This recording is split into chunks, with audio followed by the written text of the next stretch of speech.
Well, hello there. Hello, Hello. everybody. Hello, our listeners, and hello to Steve Gibson, president of Gearbox Publishing. And how do you do? I'm great. How about you, sir? Yeah, thank you. I'm feeling fine too. We're going to talk about lots of things today. We're going to talk about publishing, game development, games journalism, and, well, games industry in general. Sure. First of all, could you explain for our listeners what your sphere of work now at Gearbox Publishing is?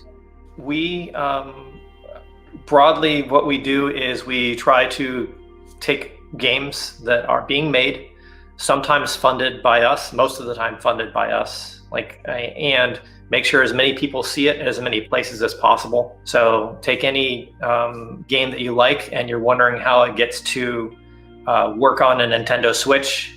We would be, as the publisher, the folks who help to work with Nintendo to make sure that it functions properly on that platform, work with Nintendo to make sure that as many people see it as possible, and advertise it around the world to make sure that that works. So that's generally speaking, that's the role of a game publisher, is to get games into places.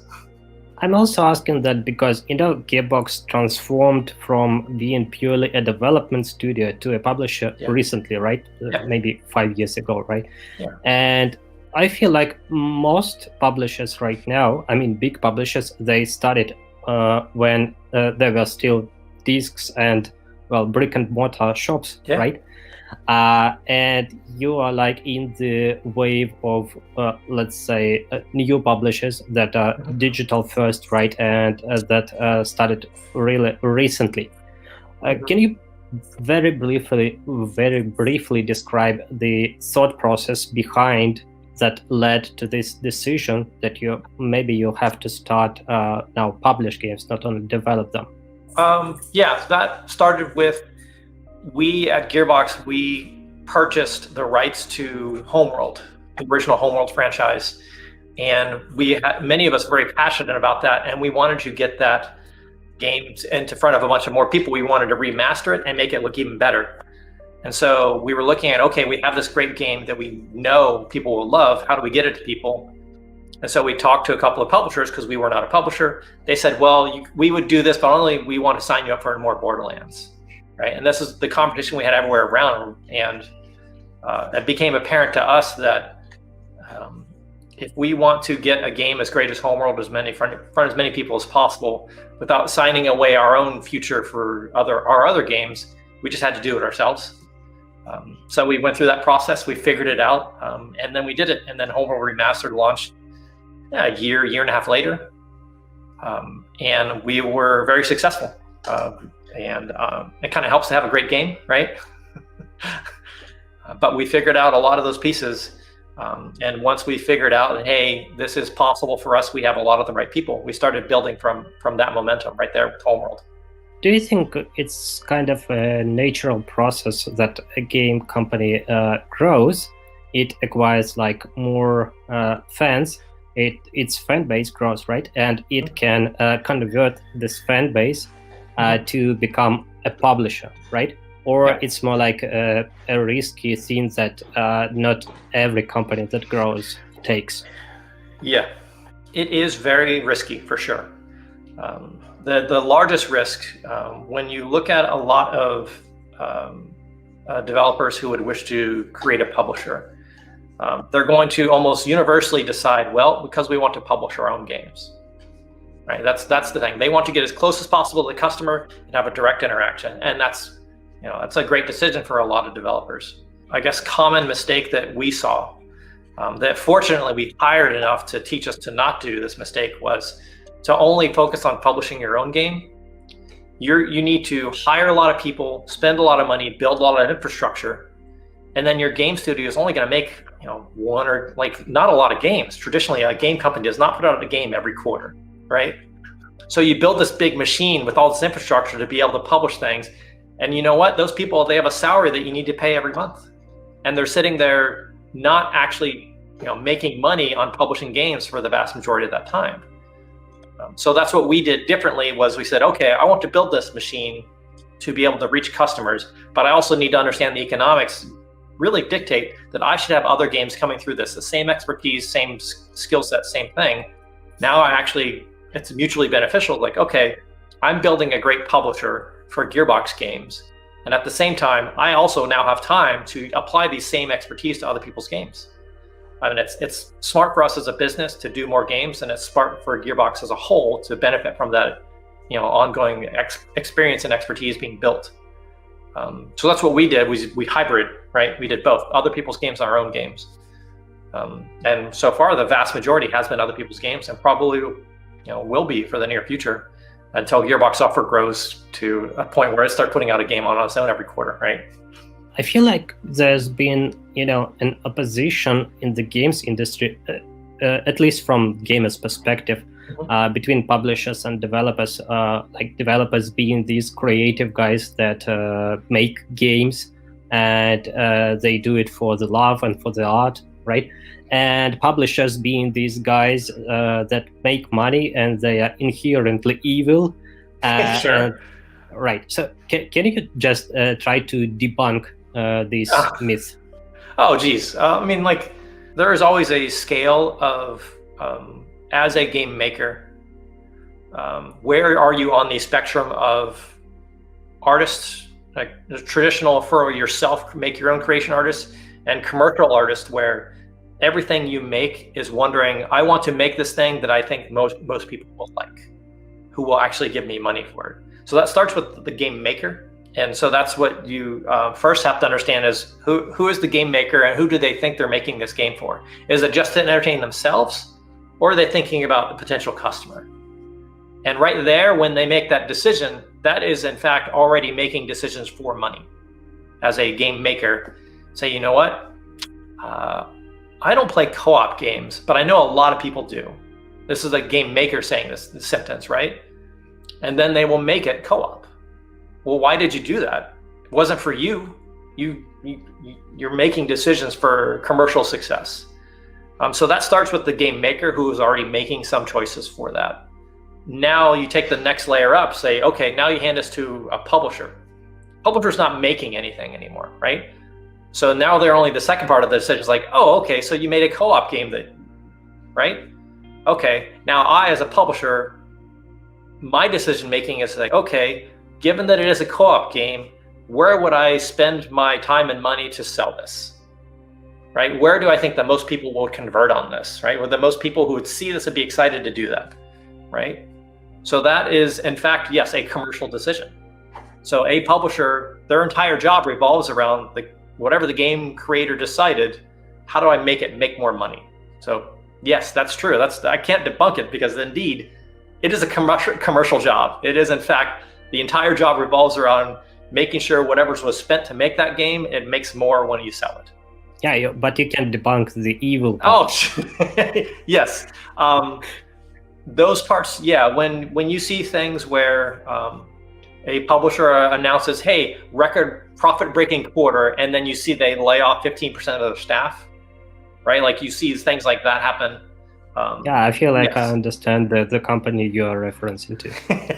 I just random, example, right? But like, yeah, it randomly happens to be the news about Activision Blizzard. I think like probably a year ago. Yeah. So when you see stuff like that, that definitely perpetuates that, and that there's a million reasons that can't happen. I think what we do is we try to imagine the long-term impact of a decision like that. Like on the short term, okay, to remain profitable, you have a bunch of people who their job is not necessary because you're not shipping anything for a couple of quarters, which kind of relates back to what I said before. So in the short term, for a company to make a decision about like their next fiscal quarter or a few quarters, they're like, okay, well, these people have nothing to do. So that would be the right financial decision. If you were thinking about the company's bottom line and the shareholders' bottom line. We think about it, I guess, more broadly of like, okay, yes, this will cost me more money as a company right now, but this will cost me way more in our view. Now, we could be wrong to say we lay these folks off, and then we would wish to ask them that, hey, now I need to publish things again a few quarters later. I want to make you a job offer for that same salary. And then another publisher says, I also want to make you a job offer for that same salary. The person who got laid off they're almost certainly, in our view, going to choose the company that did not do that. And what's going to happen for us if we made that decision to convince them to join, I now have to pay them more, right? Because the job security is not as high, so they're going to demand more of a salary. So our view is that if you do that a few times, it actually costs you money to do those, quote, evil things, which is, hiring and firing seasonally. Our view is that will cost you in the long run as a business, and it will cost you in the short term as you feel evil for doing it, right? Why don't you started the publishing in-house because you wanted to publish your own game, right? Why don't you publish your every game since then? Why don't you publish Borderlands 3, for example? Oh, well, that one's easy. 2K is honestly a fantastic publisher. They also, as I mentioned before, they take on the financial risk of the creation of Borderlands. There are a ton of people over at 2K who we have no doubt want to make sure that the game reaches as many people as possible, as successful as possible. 2K is asking nothing of us except for to keep making Borderlands and that they keep publishing it. And we think they do a good job. So that part's really simple. If we thought that they were doing an awful job, yeah, we would have new feelings about that. But they've been doing this for 10 years with us. And we have very few complaints. And what has happened over that time as we've created a publisher, as we have gotten to now understand sometimes when we thought 2K was making an unreasonable request to us, now as a publisher, we're like, oh, that's why they're doing that. And it's actually not. We feel more than ever that 2K has been a great publisher. And now we understand even more what they do. We're even more certain of that. I would expect we're going to keep working with them. Even though we publish other things that we make, we will certainly talk to 2K about also those things as well, because we believe in a lot in their ability to do that. I like them a lot. They're good people. Let me just specify that you mean there is also a problem of scale, right? So you said that you are a small publisher and Borderlands 3 is obviously a big game, right? So you need a big publisher for that, right? Yeah. Oh yeah, they're huge. Yeah, that's a big factor too. Yeah, it's we think they're great at it and they're at a scale also that we are not. So there's plenty of reasons to keep going with them. What kind of games do you as a company prefer working with? Right? Do you have special genre preferences or maybe business structure preferences or anything? Well, we start with what we know, which was loot-based ARPG and oftentimes the ability for co-op. You can see that with the games that we chose and shooter, right? So you look at what we've done, it is Bulletstorm was one of the first things we did, right? Which was just a straight up shooter. And you could see a lot of similarities to Duke Nukem, which we've also, published and owned, right? Then you look at Risk of Rain, co-op, loot-based, shooter, but third person. And then you look at now, most recently Godfall, co-op, loot-based, third person, but melee instead of shooter. So you can see a lot of that really is kind of we're working with what we know best. But we are trying to, get broader with our ability. And that's, Homeworld, of course, is the big one for that. It's okay, we got nothing else like that. There's very few games like that. We would wish to be a publisher who also can expertly assess and help market other games. But so far, it's really just revolved around our ability to do the things we know best. And we're slowly trying to get our broader, understanding and confidence of what other games we can put out and that we feel like what people will want to buy and play. Let's say I developed a cute game about babies with chainsaws, which is from the gameplay perspective a puzzle. What do I need to do so that you publish my game? Well, that's an easy buy, no problem. So if it's a brand new game with a brand new idea, what we do is we have a game evaluation group, which is comprised of several different kinds of people who are on production-minded, art-minded, design-minded, and also different walks of life, right? It's male and female, as well as different race. As we, as a publisher, are trying to make sure that we do not just continue to publish the thing that happens to appeal to one particular, like 35-year-old white male, right? Like, so we're trying to do a lot of that there. So it's really just tell us the business of it, right? How did you decide to make this game? What is your vision for what it will be? And then we do our own analysis, which is both subjective, which is a bunch of our game makers, game evaluators, they play it. If there's a build, they look at it and they walk through the game design. And then we do the objective measure, which is our sales analysts. They will say, okay, a game that is of at least this quality, in this genre, sold at this time, at this price point, like those kinds of things. Here's what roughly a game like would do on average. And we combine those two together. It's like, okay, do we think this broadly will do well enough to rationalize the time? And then do we believe the guys who are making this, they're doing a good enough job? That's how we evaluate as that. And that's, a mixture of, subjective and objective analysis. And then a big factor actually is, do we like working with that person, right? Because you're getting work married for at least a couple of years. So do we believe that the game maker is reliable, a good communicator, and will also work well with adversity and criticism well? That's a huge factor. Is, say you have your Great Chainsaw Baby game, and we say, oh man, turns out in, I don't know, Australia, you're saying that you have to take drugs to use the chainsaw really well. Australia has these rules about implications of taking drugs. So your choices are not launch in Australia or change your game to actually be able to launch in Australia. Like, how would they work with and react to that? And then we as a publisher, we would say, okay, I'm going to go argue with the Australian government about why this isn't really true.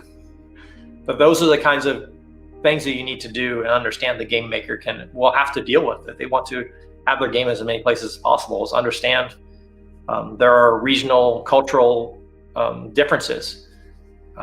Even actually Risk of Rain also has a needle where you take to adrenaline shot, right? There are some places that have a strong reaction to the visuals of a needle. What do you do there? So that's the kind of stuff we think about, is how well will the game maker actually deal with the world markets and not just the one they happen to live in. Can you recall some of the most strange things that you had to change in games and that you had to cut from production? Well, we've not yet had a situation where we had to cut a thing. We have had to make special versions, but that's it usually revolves around, for China, there is a lot of sensitivity around skeletal figures, as well as government, kind of like criticism of government, right? Actually, for Risk of Rain, for example, there is one enemy which has the look of a skull. So in China, we're going to make that probably not like a skull, right? Like, what it will be, I don't know. We're going to leave that to the game makers, but we say, hey, Hopu, here's your options.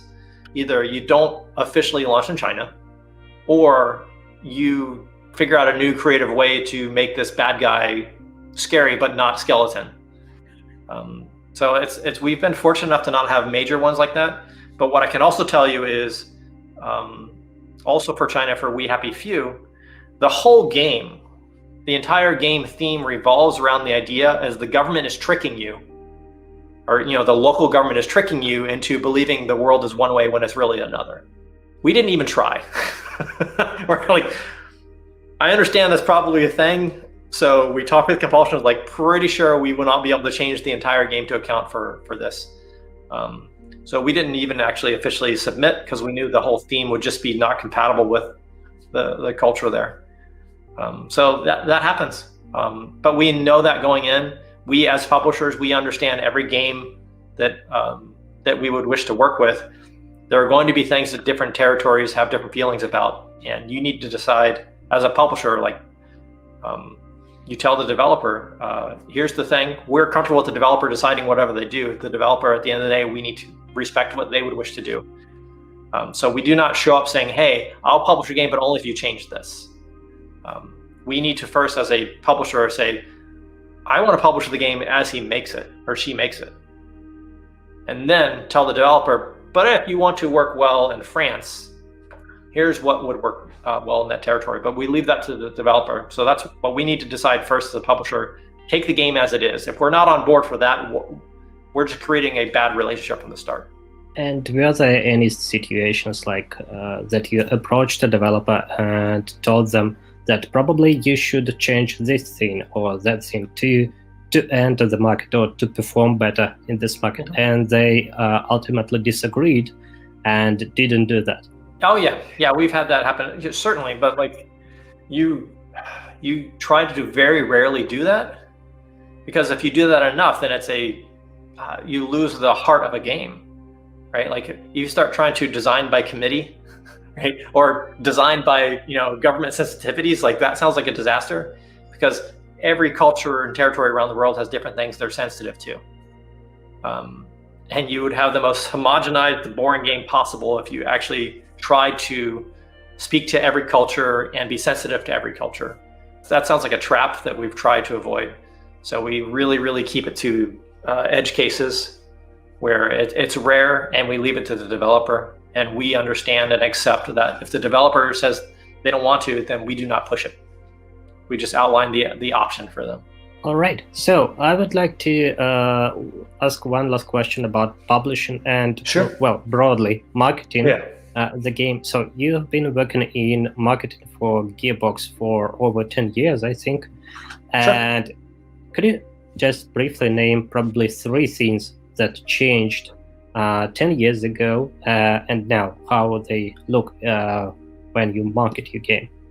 A lot of people interchange marketing and PR from the outside. It's very different. It's kind of the way you split it is earned versus paid for.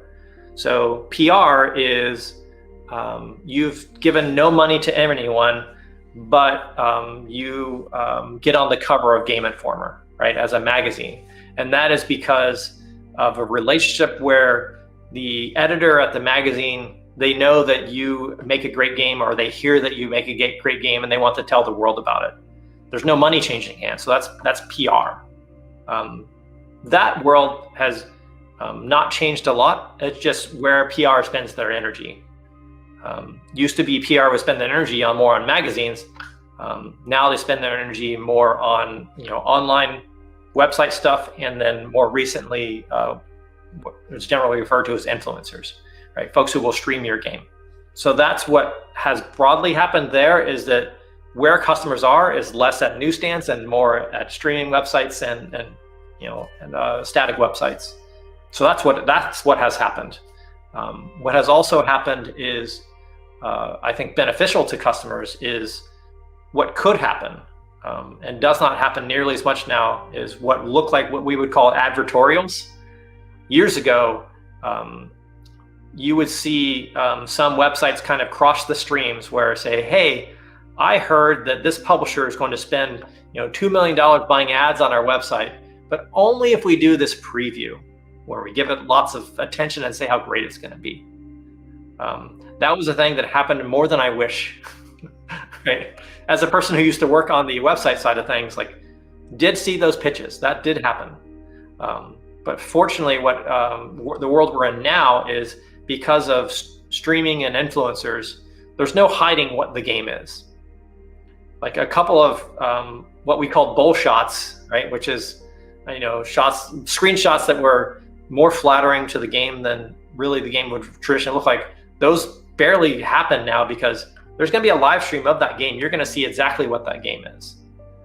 So that's what's happening there, which is best for customers, because you get a true view into what the game really is, right? So the streaming side and the PR side has greatly benefited customers. That part's great. What's also great has happened for customers as retail matters less on the marketing side. Retail is still, as much as folks who would like to call themselves progressive, who believe in the future of the industry would say retail is still a huge component of games. Retail, for the very first time you launch a game, at least on the console side, is probably close to half of all of your game sales in that opening quarter. When you see a thing like a game company announces, oh man, 70% of our sales were digital. That's true, but only when you count PC, because PC is nearly 100% digital. On the console side, on your Xbox, PlayStation, and Switch side, it's closer to 50-50 at launch. Even right now, games that launched this holiday. That pressure creates, though, on the marketing side is that people will try to create pre-orders. And when they do that, they have to manufacture things. And when they have to manufacture things, that creates even more risk. And when that risk is created, what happens is you will see people maybe promise more for a game than it really is. Right? That's the risk that it creates, is that people are tempted now because, oh my gosh, I have these 10 million boxes in a warehouse and I need people to really buy them before they figure out what the game is.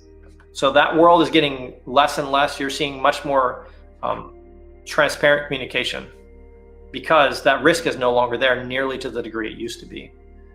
So that's also benefiting customers, like, oh man, you truly get to see it because of stream. You truly get to see it because there's less warehouse risk in general in our industry. It's actually been beneficial to the customers. And I'd say the great one for customers has been the introduction of Epic Game Store. Now, their practices people had complaints with, for sure. Plenty of people had problems with the idea of exclusive games. But what also happened, a lot of people overlooked, was right as Epic Game Store announced, Valve announced their margins dropped from 30% to 25 and to 20. I am sure that would not have happened if it were not for Epic showing up doing what they did. And when that happens, game makers see more money. It costs roughly the same to game consumers, but now you have game makers who are actually being more rewarded and more incentivized to make more games. Like, that was what Epic Game Store did. Is they helped break the monopoly, and they created competition in what a monopolized marketplace was. So that has been fantastic for gamers. Now, you would wish that they did not have to do the avenue of exclusive games, but how else would you convince customers to go to another marketplace if it were not for, they're not going to change, even if they had the exact same systems, right? The exact same community features, exact same everything.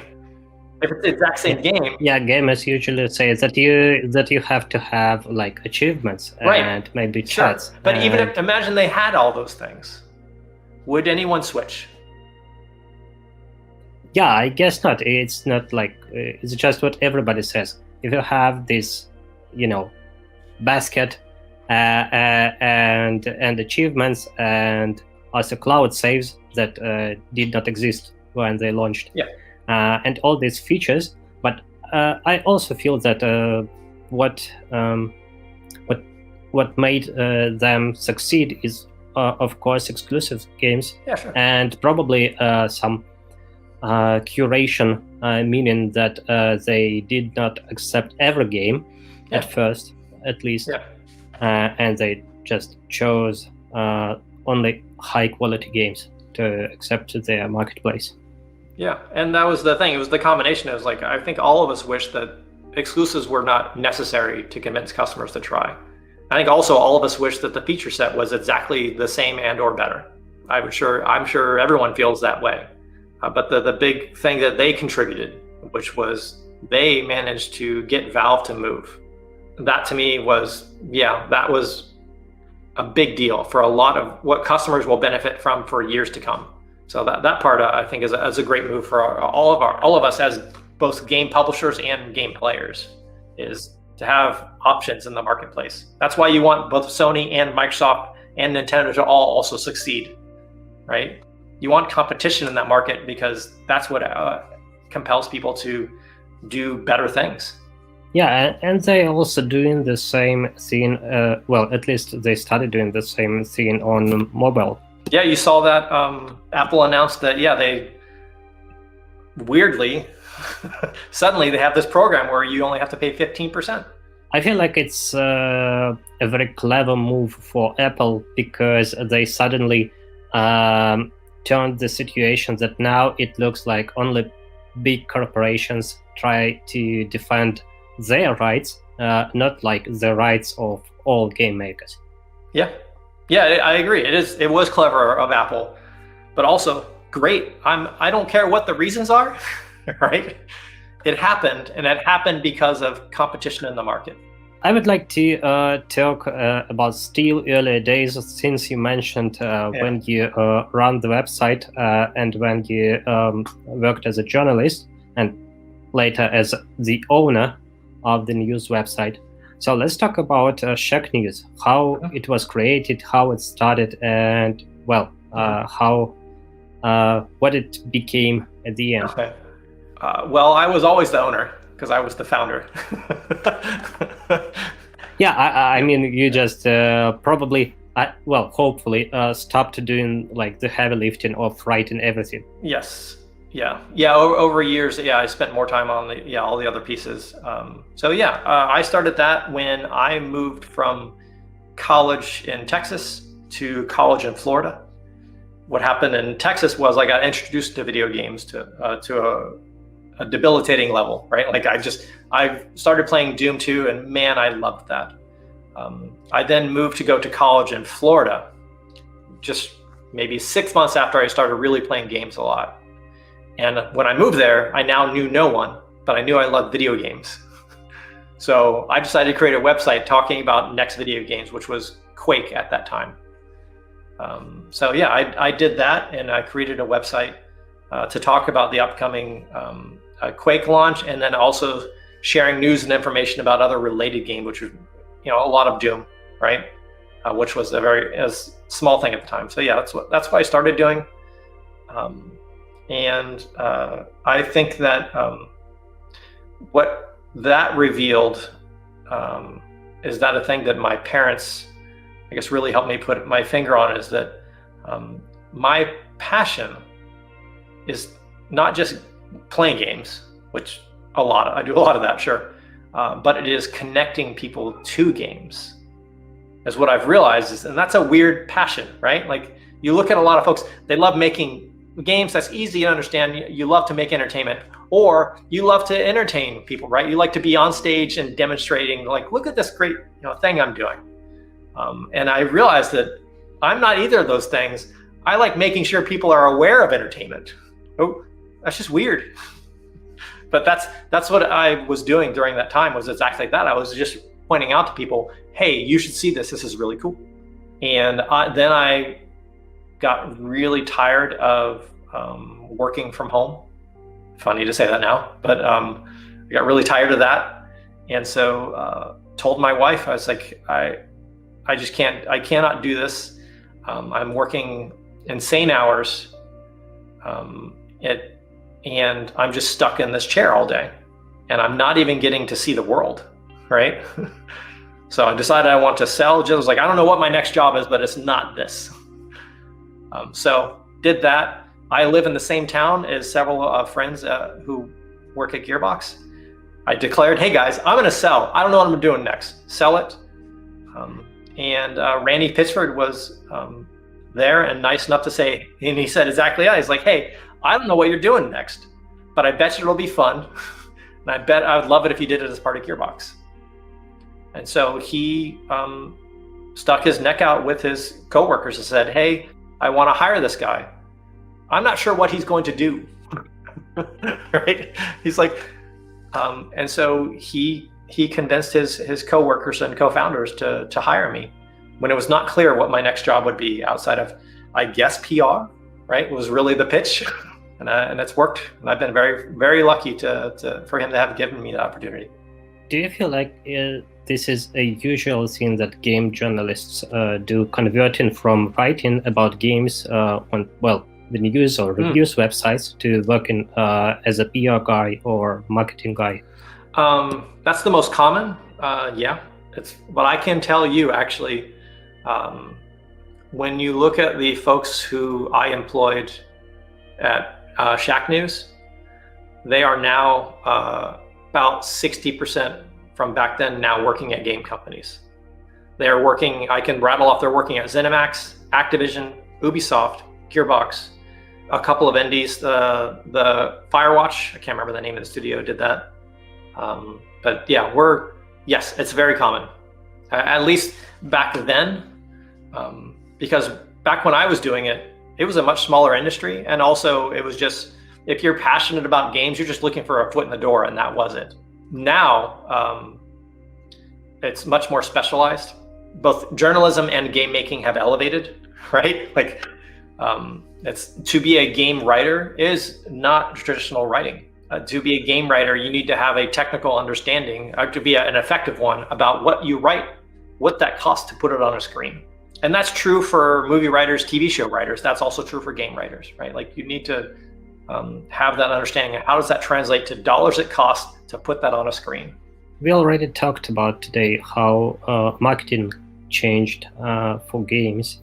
Well, do you think in these times, I mean, like 10 years or so, game journalism changed too? And if yes, then how so?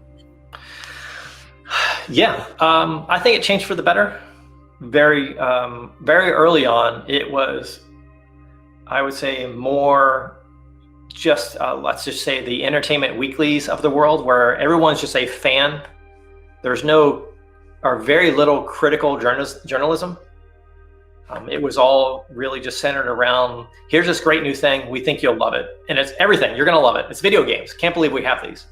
And that's what that world was, 20 years ago, where all it was what we call fluff pieces.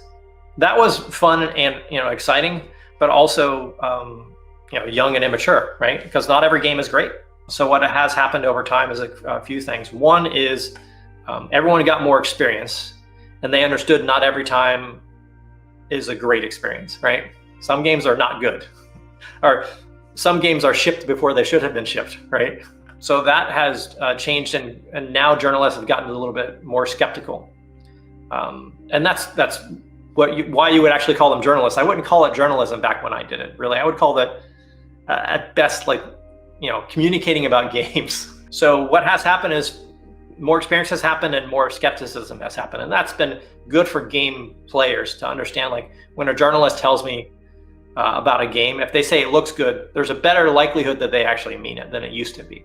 What has happened in the next round of it, though, was that journalists our game website owners got to understand more and more that salacious headlines make more money, right? And that's actually true for all news media in our world now, right? People have realized now, like, wow, if I make a controversial headline, I'm more likely to get more traffic and make more money. And that part that's been a bummer. And that's true for media at large, right? Is that, and video games is no different, where they will create a controversy over something that is not a controversy. That part has been a bummer. And to make that worse, now traditional game makers traditional games media are starting to lose an audience to streamers. So now they're watching their traffic go down. At the same time, they're observing controversial headlines make me money. So what do you think they do? Is they're more likely to get more controversial, hoping to at least hang on to a bit more audience. And that's actually damaging to our industry, right? To make controversies out of absolutely everything when there's not one there, it's not helpful. So that part's been a bummer. That's not true for all, but that is starting to happen more. And on the streamer side, those guys are just saying, here's a game, check it out, I'm playing it. However, they are sometimes paid to say how great it is.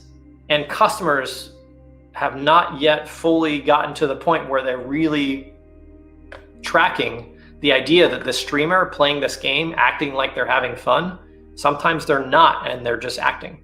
So it is basically back to the times of the magazines, when you were essentially paid to write something flattering about the game, right? Exactly that. So customers have not yet figured out the number of times that a streamer will do a thing saying they have fun for maybe not fully honest reasons. And the rules are not really clear there. You will see some streamers say advertisement, others don't. Some will be more honest than others about if they're actually having fun or not. But yeah, it's that world again where the media is transacting with game makers and game publishers. you're not ever going to have a fully objective media. Every games writer still has rent to pay. So it's not all doom and gloom. There's plenty of folks who are doing just fine. And the more successful they are, the more likely they are actually to be more honest. Because they're like, I'll make my rent even if I tell you this game's terrible. All right. So let's talk about games industry in general, I guess. Sure. Yeah, well, first, that's been a hell of a year, and hopefully the next one will be better, and it's just around the corner. Well, do you think this year was, so to speak, net positive or net negative for games industry? Man, that's hard to separate the two. I would say as much as you can not to,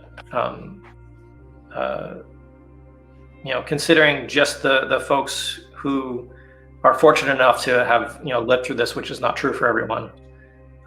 What this has done has forced game makers and publishers to depend more than ever on remote communication, which will improve how well they communicate across their their emails and their documents, and the discipline they've shown on their meeting times and that kind of stuff.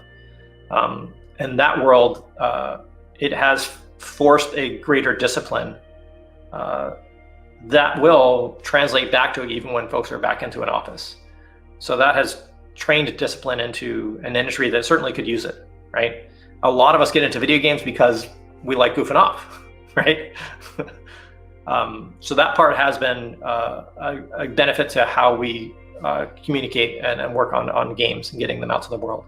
It has also created a lot of people stuck at home where they're going to play more games, right? They're going to entertain themselves somehow. So that also has had a net, exposure to game to people who maybe were not gamers before are now for sure. So that also has happened. But man, if it's not just filled with like pain and guilt, right? Like just thinking about, and I'm sure you probably do as well, have family members and friends who are, not alive anymore. And that's just, an awful feeling. So like it's wanting to do better to entertain people is a driving thing for us, but man, that will always hang over our head of knowing that, yeah, maybe we learned a few things, but the price was too high. It's not been worth it, not by any means. So yeah, we've learned things, but the price was too high. All right. So as we're inching to the end of our interview, I would like to ask you to advise something for our listeners to buy as a gift. Hopefully games or like game platforms, because Christmas is soon, and well, we'll have to support our favorite game makers. But what games should they get? Yeah, games or anything game related. Oh my goodness. Like for families, honestly, the Nintendo is so far ahead of the game, right? Like I would still heartily recommend that get a Nintendo Switch and a couple of Joy-Cons and play with friends and family. There are so many games on that platform that are great, including, of course, Borderlands, right? But maybe don't play that with your 6-year-old. That one, I think is a lot of fun. If you are fortunate enough to have gotten a PlayStation 5, Godfall is a heck of a lot of fun, and we're adding more and more content to that every day. So that was, I'd say, I can honestly recommend heartily. I've played plenty of that, a lot more than a lot of games I've played lately. When I think about on the just straight up PC side, like Godfall is available there, but also look like the cheap thrill ride that is Among Us. It's worth it for $5 or $4, I think they're selling it for right now. That's a lot of fun, and it's just a few bucks. I would recommend it. It's worth. Probably won't keep your attention long term, but it's worth a few bucks, and it's worth the price that you pay for that entertainment. Yeah, I think that really covers it. Those are the things I'd recommend. Play with your friends and family if you can. Play a little hardcore PC action stuff if you can. And then random casual pickups also. Pick up those indie games. There's plenty of those always on sale. Yeah, and don't forget to buy Godfall. Yeah, sure. Yeah. Well, Steve, thank you for coming. Thank you for this talk. That was very entertaining, interesting, and I hope educational. It was my pleasure, sir. Yeah, thank you, and goodbye to all. Thank you.